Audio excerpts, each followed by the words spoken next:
writer. I know dialogue. That's a fountain of conversation, man. That's a geyser. Interesting. Interesting. Yes, provocative. Oh, Daddy, stand back, man. Woo! Rock and roll! Welcome back to Booked on Rock, the podcast for those about to read and rock.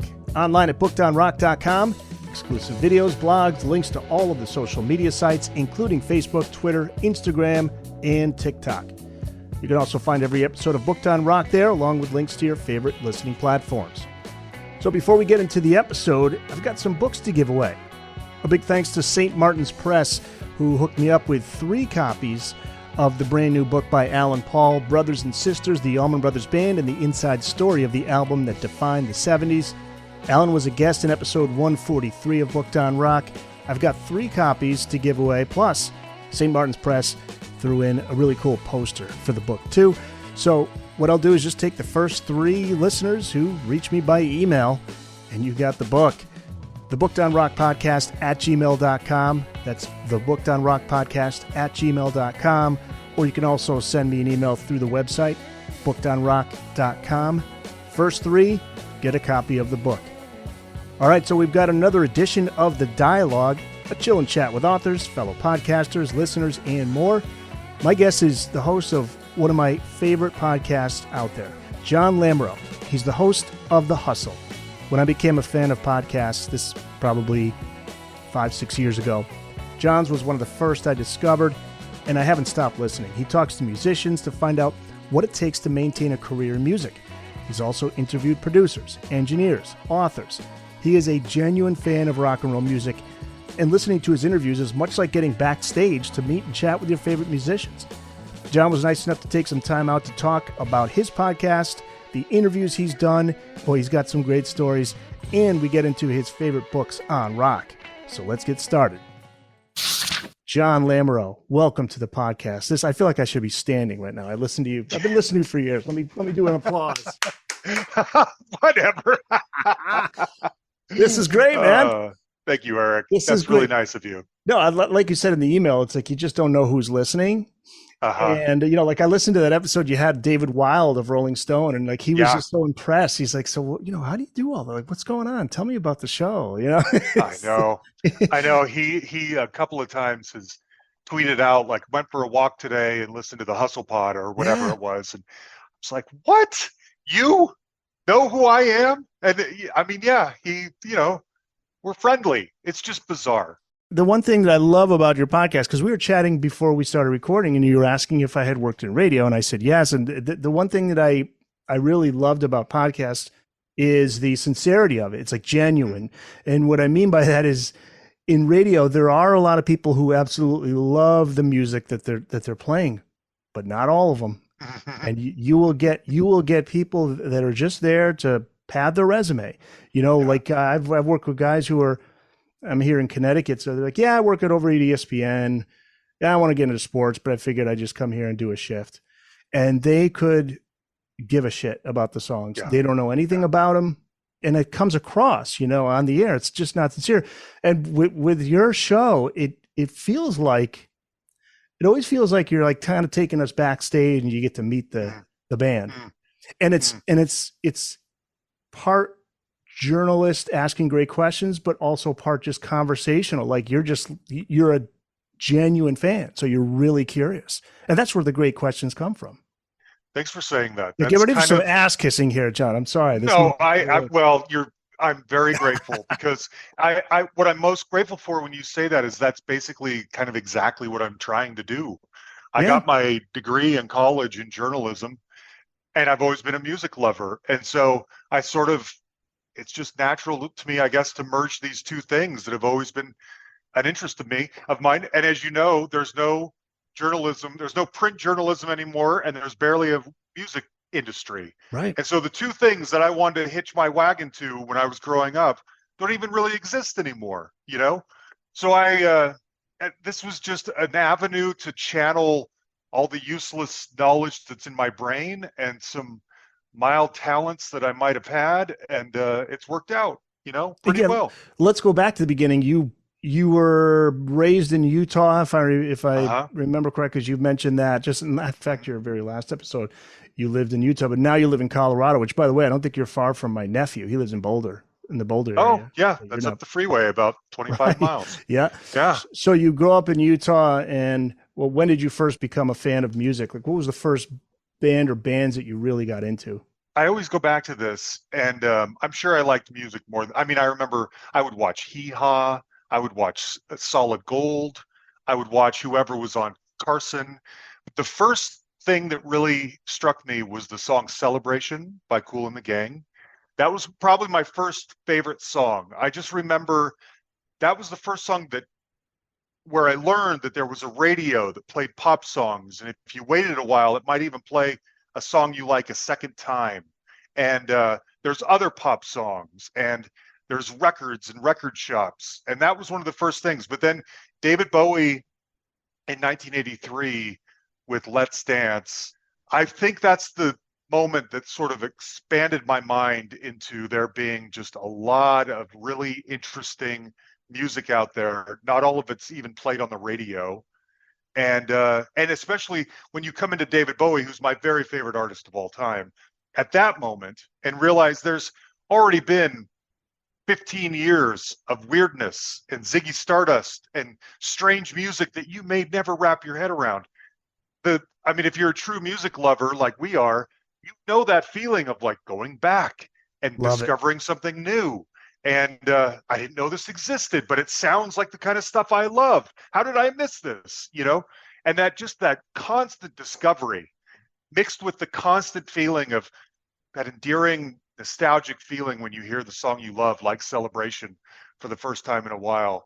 It's a high that I guess I chase, you know? Yeah, well, that's it. It's a high that you chase. I've said Yeah, that before, and I yeah. envy those who just discover an artist for the first time, because it's when you first listen to an album by an artist, like for you, David Bowie, like you probably Yeah. remember each and every time that you got.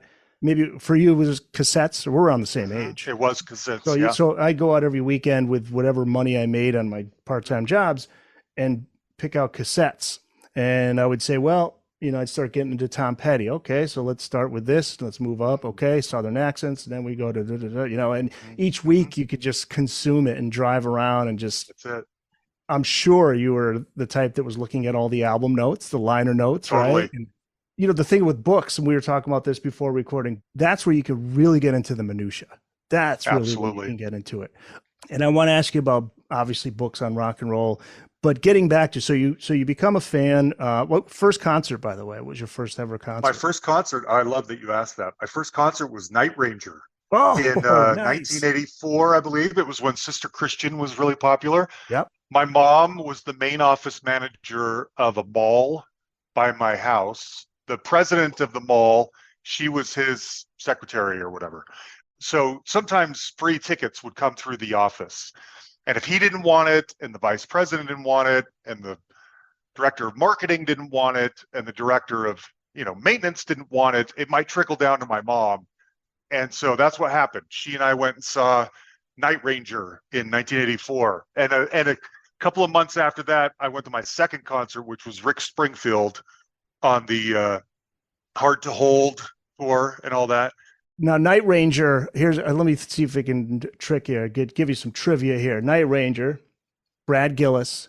What famous metal singer did he play? Ozzy. Of course. Ozzy, man. Yeah. The live Only album. one, yes, briefly, just was not in there for very long, but that's on his resume, Yep.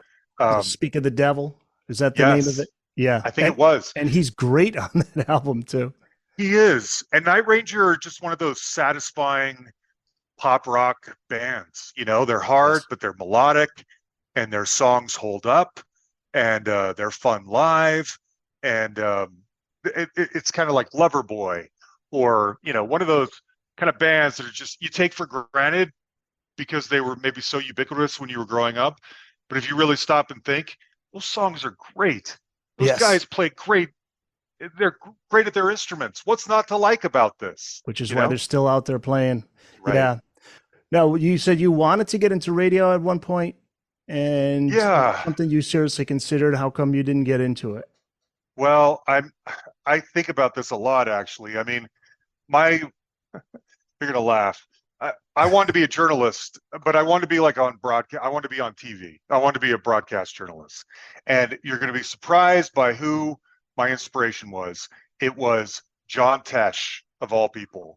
Get out, John Because Tesh. Yeah. I know. He was on ET at that time. He was Entertainment on Tonight. ET. That's why. Yeah. That's why. My mom used to watch Entertainment Tonight, and he was on there.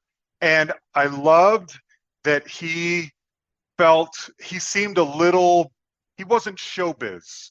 He was just sort of, he was almost a little sarcastic, or there was this air of like, I'm reporting this news, but it's not real life. We know this. But his presence and his demeanor, and I knew he also liked sports. And I thought, that's my kind of journalism. That's what I want to do. And so my intention my entire life was to go into, broadcasting. And I was in college at BYU. I was dating a girl who was a couple years older than me and had graduated and was a anchor woman.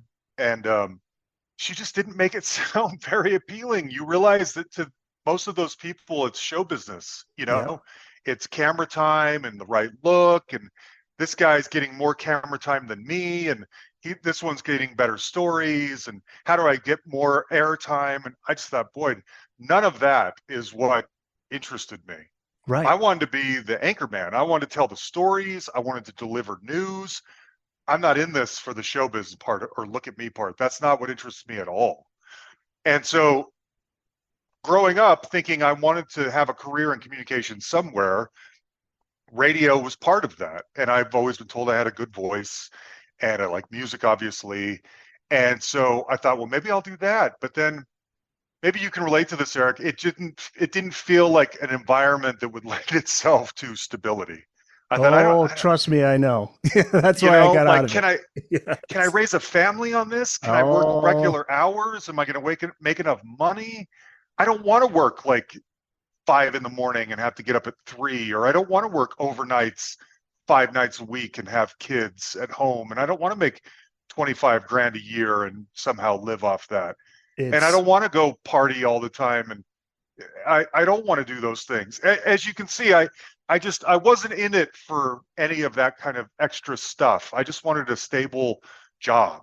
You had that already set in your head at an early time. For me, it came later, and when it really hit me, I was like kind of in a crisis, like a life crisis, because I had, my dream was to be on the radio. I just wanted to be a rock and roll DJ. That's all I wanted. And my dad just passed last year, and he was in radio, and I got into it because of him, and we just loved it. We lived and breathed it. But we always struggled financially. I mean, I would have times where I distinctly remember to just still when I said, Dad, I need a new pair of sneakers, and he was stressing. Yeah. And I didn't understand. I was just 7 years old. Yeah. But my mom got a job to help keep things going, just to keep the house, keep food on the table. Yeah.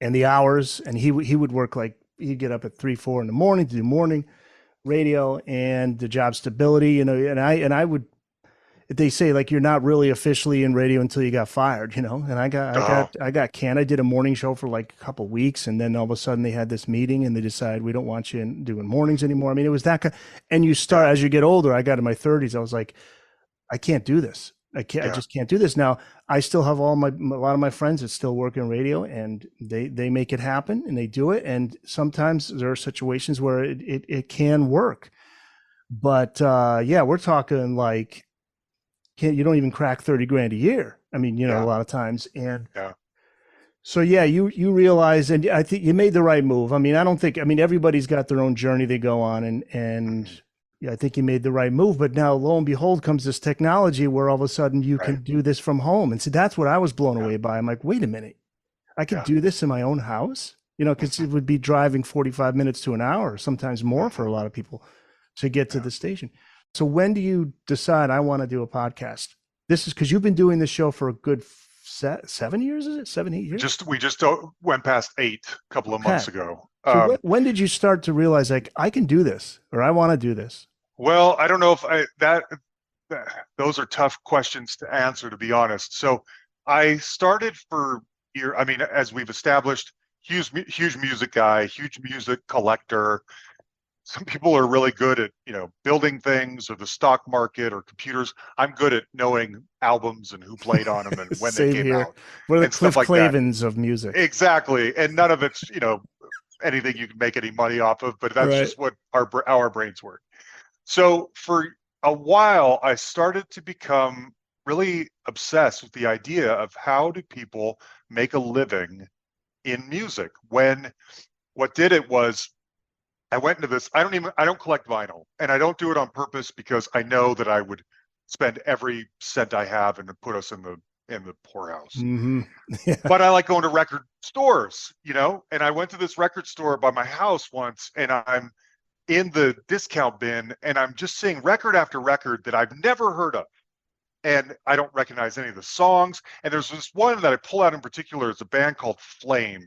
And I see that they were on RCA, and this album came out in the late 70s. Jimmy Iovine produced it. Jimmy Crespo is the guitarist. And I'm thinking, I know so many of these names. What in the world happened to this band Flame?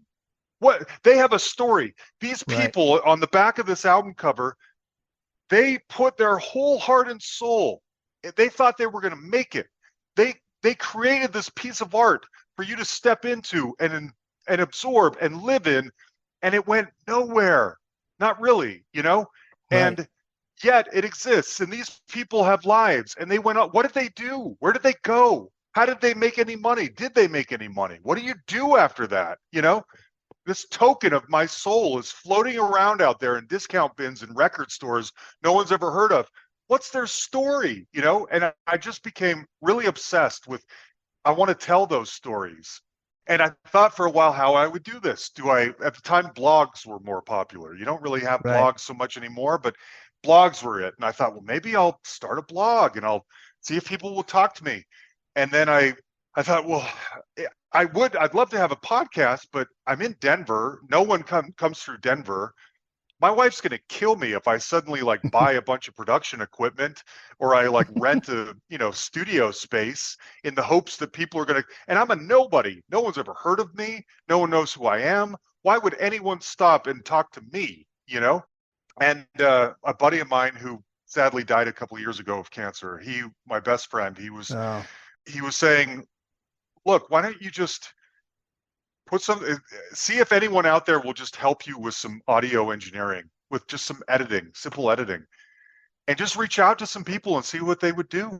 And I did. And this one night I couldn't sleep, and I thought, I'm going to go get on the computer and I'm just going to reach out to some of the bands that I like that I would love to interview for the show and see what they say. And I remember distinctly, I emailed 9 different bands. And the next morning when I woke up, 4 of them replied and said yes. 1 of them said no. And the other 4 I never heard back from. And I thought, that's 4 people. I got to figure this out. They said yes. Now what am I going to do? And I work for a software company. I'm in sales. And so the companies I work for provide you with a conference line for your customers to call from all over the world, or nowadays it's Zoom, and I thought, well, what if I had these people call my work line and I recorded it, and then I'll figure out what to do about the file afterwards. I'll find somebody to help me, insert the songs and cut it up, and you'll make it happen somehow. Yeah. And that's what I did. And it worked out. Wow, man. That's what a rush, though, when you got those 4 responses of yes. It was incredible, Eric. Yeah. I'll never forget it. Who was it, by the way? It was the first response was from the band Shoes, who, I don't know if you remember them. They were from Chicago. No. Sort of a rock band, late 70s, early 80s. I really like their, and this is another piece of weirdness. I discovered them when I think it was MTV's 20th anniversary, 25th, I can't remember. And on VH1 Classic, they played the first 24 hours of MTV as it played originally. And I got really obsessed with this because most of the stuff that played that day, I've never heard of or has never been seen since. And they played a couple of Shoes videos. Wow. Shoes? I've never heard of Shoes. But imagine you go, I mean, they're not, you go through the rest of your life with whatever your day job is, and you're like, guess what? My band back in 1979 or whatever had 2 videos that played in the first 24 hours of MTV. That's kind of a historic little piece of trivia, There's right? your story. Exactly. So I thought, what is that guy doing? What stories does he tell? Who did he tour with? How does he feel about writing songs? You know, so anyway, they were the first ones to say yes. And the lead singer of Flame, this lady named Marge Raymond, who was so nice, she said yeah. And so she was, I think, the first interview I ever did. That's one of the things I noticed early on. You did interviews with artists. One that stands out was Chris Barron of the Spin Doctors, where you ask them questions that maybe some artists might not want to answer, but they feel so comfortable with you. But you were asking him, like, what was it?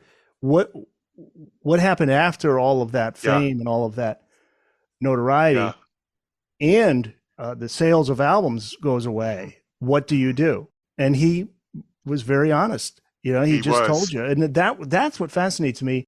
You were very interested in the financial aspect of it, like how do you make it work? Now I get it, because you yourself was wanting to be in radio, and you probably thinking, Eric, I don't know that I've thought of how that. Did they do you are exactly right. Right. That's where the fascination comes from. Yes, I had not pieced that together before, but you're right. That whole idea of how can you be creative, follow your heart, do the thing that you love, but also pay your bills, maintain a life, maintain a family, whatever it might be, you know, and the ups and downs of that. And when I first started, the idea was at first to seek out people like Jeff Murphy of Shoes or Marge Raymond of Flame or whatever. But I got fortunate because it was much easier than I thought it would be to get slightly bigger names. Now, a big name 8 years ago on my 20th episode is different. I've since been able to get even bigger names. Yeah, you know? It's a snowball. I still am not going to talk to Bono. I wish I could, but it just keeps getting better and better. You know what I mean? It's a snowball thing. And then they know somebody, right? And they'll say, exactly, you know who would be great? I know so-and-so. Let me send him an email. It happens. Yeah. And when I send my pitch emails out, I put a link to the show and I just say, you probably know all of these people. And sure enough, oh yeah, I worked with them, or I saw you talk to this guy. He produced my album or whatever. I also think more often than not, you have your Lou Reeds and Van Morrisons who don't want to talk, but more often than not, I think people, they want to talk. They want to talk about their careers. They want to talk to somebody that's genuinely interested, because they probably go through their everyday life like we do. Whenever I start talking about music or I start talking about my podcast, you know, you see the eyes kind of, roll over, whatever, man. Whatever. You could tell they're just not, they don't give a rat's ass. And you're like, you don't understand. I think I just interviewed the author of a book on blah, blah, blah, blah. You know, like I've interviewed Miles Copeland. He put a book out. I'm like, I interviewed Miles Copeland, like, IRS records, he managed the police, yes. Oh yeah. And it's just, not everybody loves music. No. You don't understand. This is huge. Yes. Yep. I know. Huge to us. I'd give anything to talk to Miles Copeland. Are you serious? The name, The Hustle, too. I was always curious, where did that come from? I was looking for names. Again, this was a little over 8 years ago, names for the show. And originally I was going to call it Unsung, because the idea was there's a music connotation there. And there's the implication that these people are unsung, or their careers didn't become what they should have been or whatever. And that was the name. And when I Googled it, there was already a podcast called Unsung. And so I'm trying to think of, my brother and I are kind of brainstorming words that are similar or synonyms or whatever. And I remembered, this is so random. I remembered there was a magazine that I'd read once. I think it was called Giant, that I really liked, and I never saw it again. And then it came back, and a couple of years later, someone had bought the magazine and reformatted it. And when it came back, it was more of like a Black focused or urban magazine. And I bought the first copy because I had liked what I had read before. And I remember in the article that the new editor-in-chief wrote about jumpstarting the magazine again, he said this quote that I thought was really good. He said, "Hustle is the new talent." And I thought, I like that. I see what he means by that. Yeah. And so that was where I got the name, was this quote, "Hustle is the new talent," because I thought that's kind of what these guys are doing in a way. You know, they have to hustle to make a living and to stay relevant and to keep, putting music out and everything. I'm just thinking too of Spin Doctors again. They played in my hometown here, one of the fall festivals, and it makes me think of just what you're saying. Like, wow, they were playing some pretty big venues, and here they are right down the road from my place. But also, I remember one time seeing Blues Traveler when I was working on radio. I introduced Blues Traveler at a club, maybe I don't know, 500 people, 750 people. I'll never forget, a guy says to me, he goes, "Why are they playing here?" He couldn't believe it. And I remember saying, I don't have the answer to that, because the music business is so fickle that once you change into a new decade, that's right. It's just it doesn't matter how good you are, because Blues Traveler still puts out these unbelievably great records that I buy and I listen to, but it's not them. No, it's just that it's okay. Let's move on to the next thing. Yeah, there are very few Rolling Stones stories out there. Even U2, I couldn't believe when U2 started putting music out I wasn't hearing it, the buzz on the street anymore. I was like, I know. What is happening? I don't understand. Because we love music so much, you just assume that everybody's going to be. I think it was No Line on the Horizon when I started to feel that. Like, it was like, why aren't people? Because the Rolling Stones said one of the best singles of the year was a track off of that album, and we never played it on the radio station I was at, and I never heard it on any radio stations around me. And I'm like, something's not right. I don't like this. I agree. If I remember correctly, that's so funny you mentioned that album in particular. If I remember correctly, they did like every night for a week on Letterman, maybe, or Leno or something, to promote that album. And like you're saying, anytime U2 puts out a new album, it's a huge event, right? Yeah. And you think that one just fell completely flat. First of all, it's not that good comparatively. Yeah. Secondly, people had just moved on. And that's what I came to realize as the people I was able to get were becoming bigger and bigger names that people know. Every artist, I don't care who they are, has some kind of an arc or a trajectory of ups and downs in their career. If you're around long enough. That's right. That's it. Eddie Money's another one. I loved it. Me too. And I so glad I got to see him before he passed. But he had a story that it was actually a financial magazine. So they were asking him questions that you would ask. They said, "Well, why do you tour a lot? You're playing 4 or 5 shows a week." He said, I sold my publishing so I could buy a house for the wife that I'm no longer married to. So he wasn't getting, and I don't know what happened since, and this was early 2000s, but that's why he was out there playing the town fairs, or he used to come to the casino here for free shows. And it was funny, he came to our radio station to do an interview, and he actually said on the air, he didn't give a shit. He was talking about Kenny Loggins, because on Kenny Loggins, I'm All Right, you hear Eddie, right? He's he's just a little bit, you hear him in there. Yeah. He was saying something about like Kenny still owes me money for that. and I remember we had Eddie Kramer, the producer of so many things. I've been trying to get him on for a long time too. So Ace Frehley used to live right near us there in Wilton, Connecticut. So I was like, "Hey, you know Ace, right?" He's like, "Yeah, I know him. He still owes me for producing his solo album in '78." It was like, okay, back after this. It was like, they all have these stories, and there's people. In fact, there's a book that when we get to the book section, I'll bring up. But so many of these people, I should say, have ex-wives, have kids, illegitimate kids, several divorces, several failed businesses, several brothers or cousins or distant cousins or uncles who they staked their business that failed or whatever. I think about someone like Roger Daltrey, who, bless his heart, one of the greatest rock singers ever, but can't write a song. Not a hit song anyway. Right. And so every time he needs money or he's going bankrupt because he divorced somebody or whatever, Pete Townsend has to pull it all back out of the barn and put it all back out on the road, because that's the only way Roger's going to pay his bills. That may not be entirely specifically true, but it's not that far from the truth. The Booked on Rock podcast will be back after this. We're talking with Jon Lamoreaux. He's the host of The Hustle, one of the best podcasts out there. Huge fan. You can find him on Twitter at The Hustle Pod. You can also search for The Hustle Podcast on Facebook. TheHustlePod@gmail.com is where you can reach out to Jon, and you can find it anywhere. I mean, it's on all the platforms, right? Yeah. So, favorite interviews that you've done that really just blew you away. It doesn't have to be the name of the person. It just turned out that the interview itself was just fascinating. One of my favorite ones ever. Well, a couple of the ones that I normally go to in times like this. One of them was with Fee Waybill of the Tubes. Oh yes, I listened to that one. I remember that. Yeah, yes, I love that one.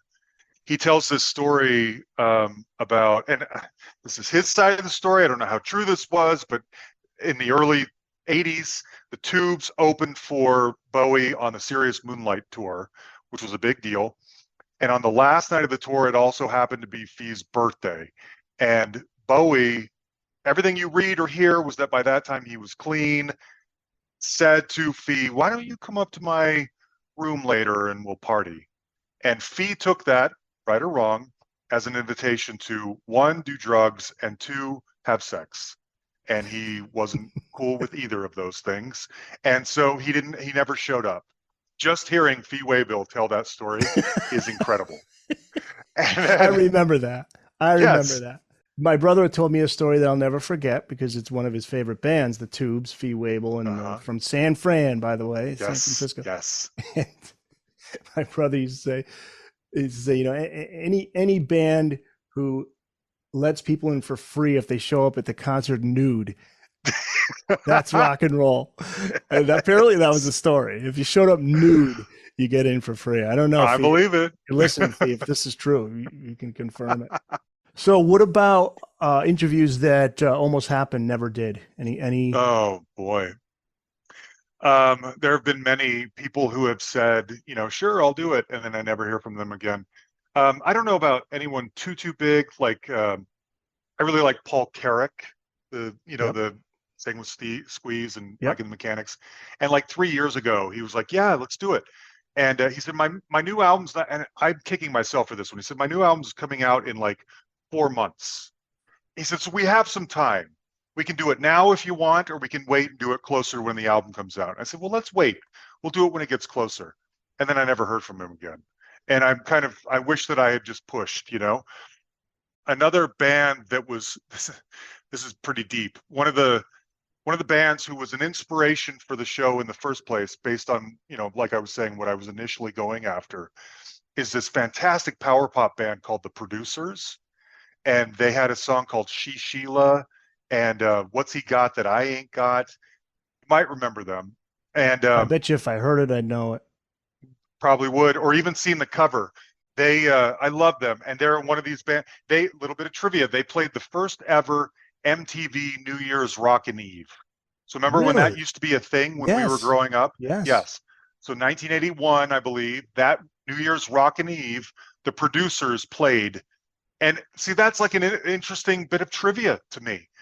Yes. And I really love them. And one of their members, the bassist, he became a born-again Christian and he left, had a son that committed suicide, and he now has a regular job, but I think he plays music on the side. And I would just love to talk to him about all of that. So many interesting things, you know, to dive into. And he said he'd do it, and then he canceled at the last minute, and then he's never come back around. Or he'll just say no, or ask someone else, or whatever. So what about any difficult interviews? Did you have any time anybody said, don't ask me that, or awkward moments, anything? There have been plenty of awkward moments. One of the most awkward, really breaks my heart.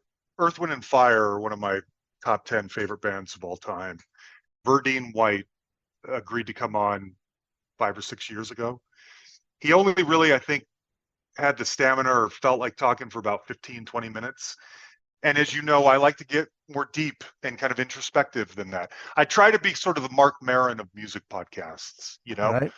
Right. And Verdine just, everything I would ask him, Oh yeah, man. Yeah, that was cool, man. That was really cool. Mm, Yeah, that was fun, man. Yeah, no, that was fun. That was that was cool, man. That was really cool. And it just that was like the answer to everything. And I remember one time saying, the one time I've been able to see you in concert, and he said, "Oh, well, maybe that's the problem. If you'd seen us more in concert, you might ask better questions." wow. Yeah, and I was like, "Dang, that hurts." Coming from you. I love you, Verdine White. And Right. so anyway, but I've heard him on other interviews and he's great. And so maybe it was just me. Maybe I wasn't the right guy at that moment. I don't know. Did you And end up another, running it? Did you end I up? did. It happened we talked for like 15 minutes and then I would ask him something and say, "Oh man, that's for part two." And I took him at his word. So I waited like 4 or 5 months and then I talked to him again another time for like 15, 20 minutes. And it wasn't any better. And I put them Mm, together and put them out as like a bonus episode. wow. I can't remember how much of the awkwardness we left in. I think most of it. There was another one, Richard Lloyd, who was the guitarist for Television, Oh yeah. CBGB's band. I interviewed him, and after about 20 minutes, he said, "You know what? I don't want to do this anymore. I don't like you. I don't like your questions." And so Wow. it ended. And And was that interview set up directly with you and him, or was it one of with his me and him, yeah, publicists? yeah, Okay. no, me and him. And it just broke my heart because speaking of books, he put out a book and I read it twice to get ready to talk to him. Now he's a trip. He's a famously sort of prickly individual. Anytime I've ever told that story to anybody else who's been on the show that knows him or works with him, says, "Yeah, that sounds like Richard." I think it might have been, I don't know. And I think out of the gate, I may have started asking television related questions too quickly as opposed to solo related questions or his book related questions. Or maybe I just asked the things that he was tired of talking about. I don't know. Right. Alana Miles of Black Velvet fame, she was on early on and she's Yeah. kind of a trip. What's her name? Michelle Schacht. I Yeah. interviewed Michelle Schacht. She was a nutcase, unfortunately. Really. Yeah, it just these people, I love them and I hope hope for the best, but some of them have just, kind of torpedoed their own careers out of odd Yeah. personalities or, So what would be your like dream interview? Like who would be yeah, the I guy have a few of or these. the woman? The top of my list is I'd love to talk to Bruce Hornsby. I Oh love him man, and I I was think he's just listening to a interesting. ton of his music. Just Yeah, no better summertime artist. no, I love Summer. him. It's summer. Yep. Yes, I love him and he's quirky and I know I've reached out a couple of times. Well, I've reached out several times. I've only heard back once or twice and they say he doesn't like to talk about the past. And I can see that about most of the people I want to talk to don't do a lot of interviews. Him, Steve Winwood, Anita Baker, Nena Cherry. This is a deep one. Green Gartside, the lead singer of Scritti Politti. Hmm. Because these are all people who just don't do a lot of interviews at all. That's why I'm especially interested in them because I just think you people have disappeared for decades. Where do you go? What do you do when you disappear? How do you make a living? How do you pay your bills? I can't get any of them to talk to me. Well, Bruce Hornsby, I can see that he doesn't want to talk about the past. From a creative aspect, he pushes forward. I love He what does. he continues to push forward. The album he did, the last two albums he's done have been just phenomenal. He's got the guys from Bon Iver, right? Oh yeah. Yes. Yes. Well, Bon Iver is a huge Bruce Hornsby fan Yeah. and lists Bruce as an inspiration or a influence. Yeah, I saw Bruce in concert once a few years ago, and he doesn't play many of the hits, or if he plays them in all new arrangements, very jammy or jazzy. Yep. He is way more of a Grateful Dead type than he is, an Elton John type or whatever. His output and his creative urges bear that out. He's great live. Just don't go in with the expectations of hearing the famous songs. Absolute Zero is the one and Justin Vernon's on there. And yes, in fact, on Spotify, one of the top stream songs on there is Cast Off. Cast Off. Oh, Great. Yeah. okay. Yes. Yeah. But Yeah, I think he's interesting. the Booked on Rock podcast will be back after this. So what are the books you've read some of or would like to talk about? I've got your list here if you need a reminder. I wrote them down too. I mean, like you were saying, Eric, most of what I read, if not all of what I read, especially these days, are music-related books, right. And like you, I feel similarly about documentaries. I could watch any rock about any band. It doesn't even have to be someone I like, just because all of them are interesting. Just saw the one on Wham on Netflix. Yes, not that I so hate good Wham. too. I mean, I like their music, but I'm not. Right.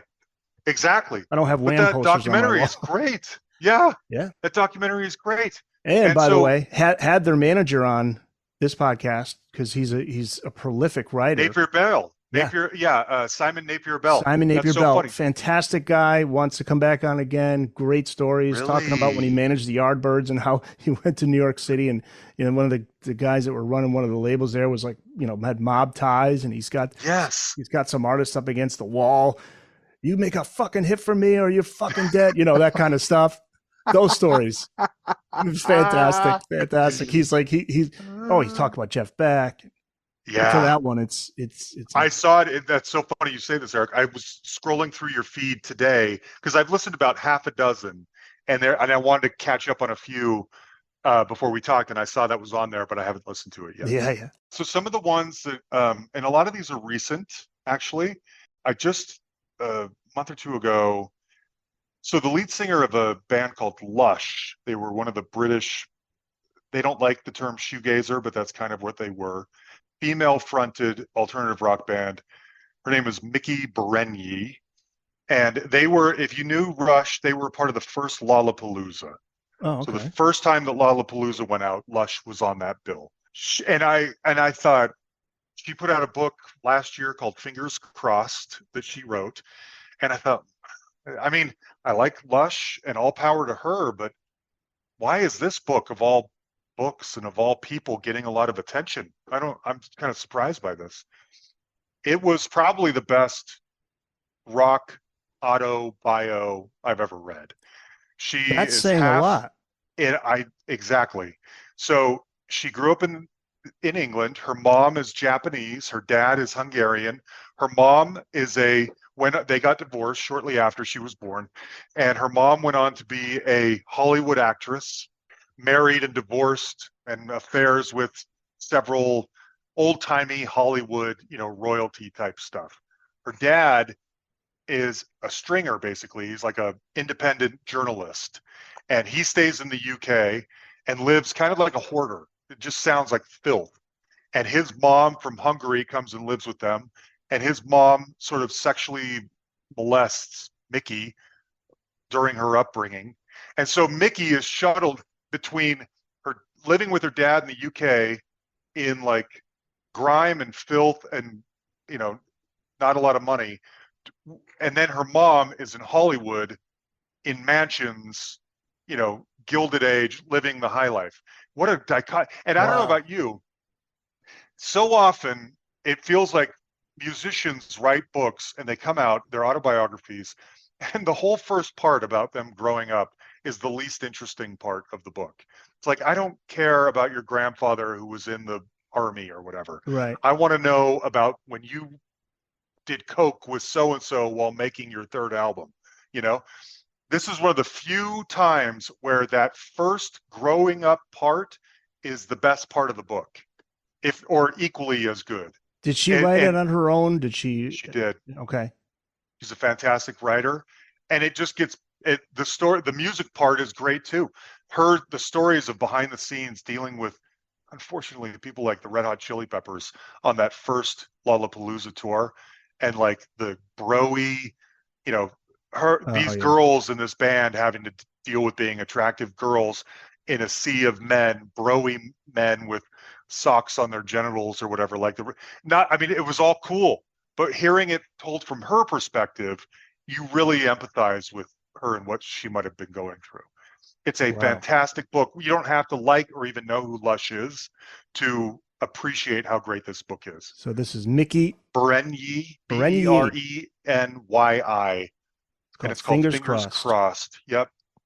Prior to this one, my common answer to the best rock auto bio that I had read was by Midge Ure, and it's called If I Was. And you remember Midge Ure from Ultravox, Live Aid fame, right? Live Aid. He's often not overlooked, but you always think of exactly Bob Geldof. Bob Geldof, but Bob Geldof. Midge was a big part of that. Yep, Bob Geldof. I mean, they were basically a partnership. They did it together. They wrote the song. They arranged Live Aid. They did everything.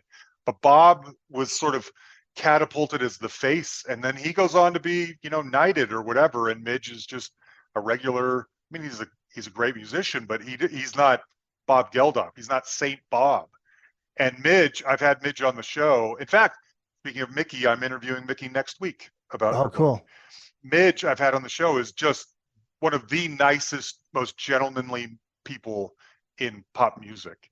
And he's had a great career, but he's not Saint Bob. And his book is just, I love the books where they answer every question you might possibly come up with, and they do it honestly, and you can tell that they're being 100% sincere with you. And that's what I like about this book. And again, that one, maybe you have to have more of an appreciation or care more about Midge or, the new romantic movement of the early 80s or synth pop or whatever. But I just really respected his commitment to honesty and candidness. And it was just, he's a decent human being, and it reads it on the page, and it's a great book too. If I Was, the title. If I Was is because it's named after a famous song of his. Okay. Yep. Next one is an interesting one. Which one do you have next on your list? Based on the life of Marvin Gaye, Divided Soul. Yeah. Okay. So this is written by David Ritz, who's a fairly well-known author. Writes a lot of. I think he's written a book on Aretha Franklin. I think a lot of his stuff is focused on soul music. And he wrote this book on Marvin Gaye. Probably, I think it's the only or the definitive one that's out there. And you just come away realizing what a troubled, complicated, mostly unsavory person that Marvin Gaye was. It's this conflict. It's the age-old question of the art versus the artist. And I mean, Marvin Gaye created one of the greatest pieces of art with the What's Going On album that has ever created. And it's social justice, and it's spirituality, and it's all the things that really matter in this world are bottled up in this perfect album. And yet his life is a mess. Well, I know about his father. That was his father killed him. Story. And his dad was a preacher and had a very unique and militant view of Christianity and of religion. And so Marvin grew up with both sides just at war within him constantly. We would probably call him now a sex addict, but because of his religious upbringing, it wasn't just sex. Sex had a very spiritual, it was almost a sacrament. It was like a religious ritual to him. And so he was just overwhelmed with drugs for decades and wasting, he'd make a ton of money on sexual healing, a big comeback, and he'd waste it all on drugs, or he'd loan it to somebody and never give it back or whatever. And he just messed his life up. And this black and white counterbalance of the good and evil in an artist or in all of us, in him, they were constantly at war, constantly. And the bad guy, the devil, won out more often, I think, than the saint, than the angel. And it's just a shame for these artists that we love. You know what I mean? Yes. Yeah. Yes. Yeah. And I got that one on Audible too. And I think it's, if you listen to it at double speed, it's probably over in about 3 or 4 hours. And it's worth it. Well worth it. Trevor Horn's much like Midge Ure. Trevor Horn is a guy, although Yes fans know him very well. But Trevor Horn's interesting. Speaking of MTV, early MTV. So talk about that one, Adventures in Modern Recording. I mentioned MTV for those who are wondering. He was Video Killed the Radio Star. That's him. He was a member of the Buggles. That's right. Yeah. He wrote that song. He's my favorite producer of all time. Really? And he's number one, and Steve Lillywhite is number two, and sometimes they flip flop. And Yeah. I've had them both on the show now. Steve Lillywhite, bless his heart, last fall gave me like 3 hours of his time. Wow. And we went deep on everything I could think of. Great, great man. Trevor Horn. Trevor Horn is one of the letdown interviews, and it's not his fault necessarily. He's not particularly that interesting of a person to talk to. And we had major Wi-Fi issues during our conversation. He had been one of my dream guests for years, and when this book came out, I contacted the publisher because he never replied, and his office never replied to any of my requests, but the publisher did because they want to sell books. So they arranged for this interview, and I was so glad because he was. If you had asked last year who my dream interviews were, Trevor would have been on that list. Yeah. The book, if you are a junkie like me and want all the minutia of how Owner of a Lonely Heart was made, or Lexicon of Love by ABC was made, or Welcome to the Pleasure Dome by Frankie Goes to Hollywood was made, or Slave to the Rhythm by Grace Jones was made, this is the book for you. And it was manna from heaven. I lapped up every word of this book, and it was everything that the interview wasn't. And I hadn't gotten the book yet when I did the interview. I think maybe if I had, I could have done a better job. So the podcast interview is just so. The book is excellent. Last but not least, Miles Davis. Last one. Miles, the autobiography. A buddy of mine, a coworker, loaned me this book about 10 years ago or so. And I love books that are so obviously written in the voice of the person. You know that Miles wrote this, because it's in his cadence. It's using his dialogue, his black soul from St. Louis dialogue with that crusty voice. And you know that he wrote this. And I loved every second of it. And I'm a casual jazz listener. I love Miles. I have tons of respect for Miles Davis. Am I in the mood to listen to Miles Davis or any jazz all the time? No, it's kind of a mood thing. But again, you don't have to care about jazz to care about this book, because it is so interesting listening to him, imagining him telling his story as you read it. Another book that reminds me of this is that Sammy Hagar book, Red. Yes. It was very obviously written in his voice with his enthusiasm and his words. And I love when someone's personality just sucks you into their book like that. Now, unfortunately, that's likely the reason why Alex Van Hillen is not talking to Sammy. Yes. Sammy said he's tried 4 or 5 times. He gives up. He said he said, I'm thinking it's the book. I'm thinking, probably. But if you're going to write a book, you being the Van Halen expert, he put it all out there. If you're going to write a book, put it all out there. He did. But at the same time, you can't go back, can't turn back the clock on that one. It's out. No. So. How do you feel about that? Because look, Sammy has a proven track record of success. Not just, musically he does, but then all of his business ventures. And the guy has a carefree life that he created for himself. I respect that so much. Yes, I prefer DLR versus Sammy, but both Van Halens have their value. You know what I mean? Love both eras. Love both. Me too. One of the greatest voices in rock history, Sammy. Yes. Hands in fact, down. He was the 3rd concert I ever went to. Oh, cool. I Can't Drive 55. Yeah, I Can't Drive 55. And then he joins Van Halen soon after that. Yeah. One of the great. And from what I understand, people that know him, sincerely, one of the nicest guys that you can meet. That's how it seems. But I think he's happier being a solo artist. He likes calling the shots, but he is loyal to. He's done a lot of things. Like he's done a lot of things for people that we'll never know. Like he helps a lot of people, the homeless people, the food shelters, all this stuff. Yeah. But you can't deny his success as a businessman, and he always tries to make it seem like I'm not a businessman, but you're a businessman, and you've done pretty damn good. Like reading that book, you had all those bicycle shop, and you had crazy, right? Yeah. Sammy's, and I love Dave. Dave is just a character. He's one of the most colorful. Yes. And his book, could you ever read his book? It's hard to, it's in his voice. So you're just kind of like, where's he going with this? Well, that's how I feel every time I hear him interviewed. He's one of these people. You were asking me earlier about who I would want to interview and who has been disappointing. Part of this is that not only would I want to interview someone like David Lee Roth, I would want it to be the kind of interview that I would want it to be. And I don't know that he's capable of giving you that. Yeah. You know what I mean? Yeah. He's like a song and dance jazz guy, as evidenced by, Just a Gigolo and That's Life and stuff like that. He's more that guy. And have you tried following his Joe Rogan interview? Because that was like 2 hours, I think.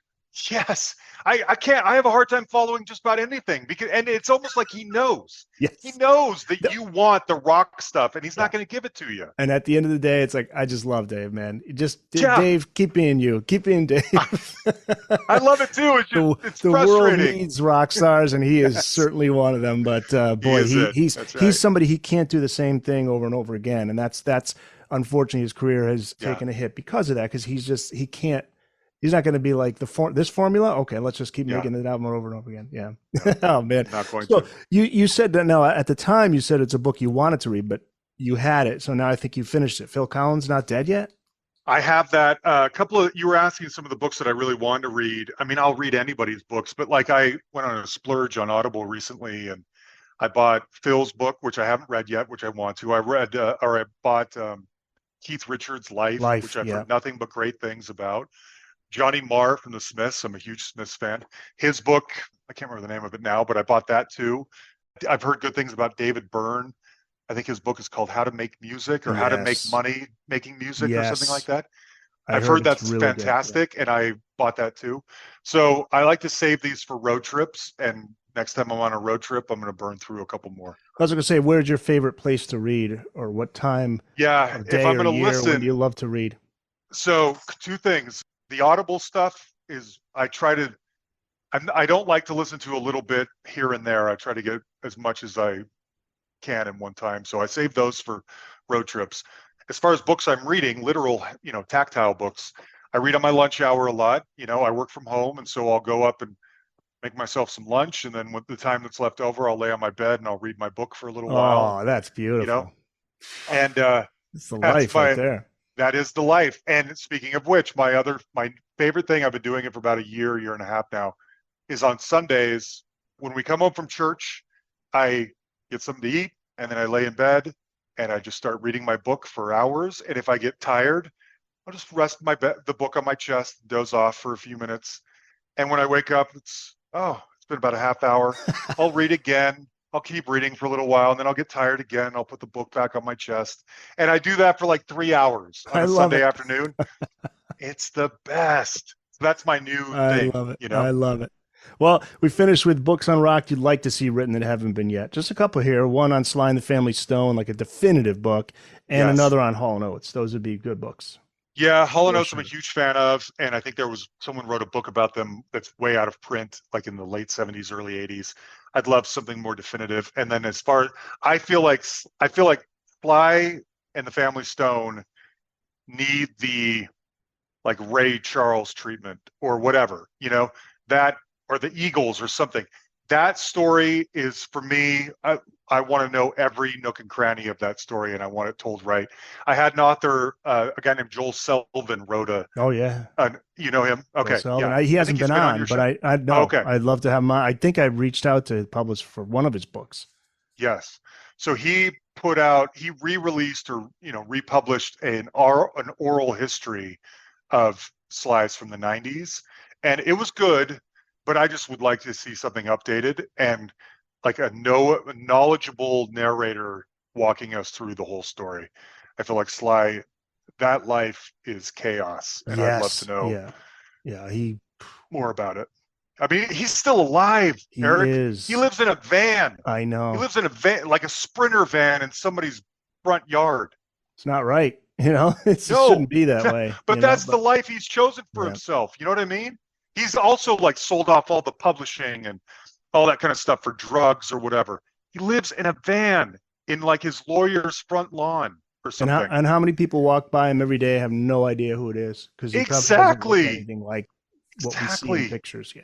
Oh, Yeah, John, this was we covered it all, man. This was so great. I'm so glad. I just reached out to you. I finally, for the longest time, I'm like, I got to reach out to this guy. I got to get him on. Got to get him on. And finally, I'm so glad you did, Eric. Yeah, it's keep doing what you're doing, man. I'm in the middle of your most recent episode, which is on Echo Belly. Echo They were Belly. a British Britpop band in the 90s that I really liked. Yeah. A much bigger deal in the UK than here.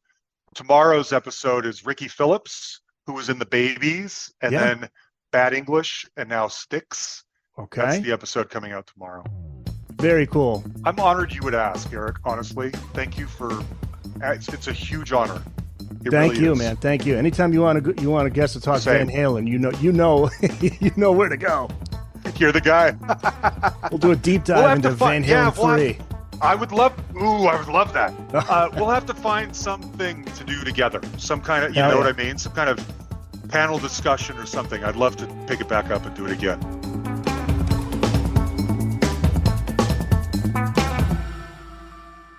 Well, that was an adventure. That was quite a show you put on today. Well, let me just close this conversation by saying you are one unique individual.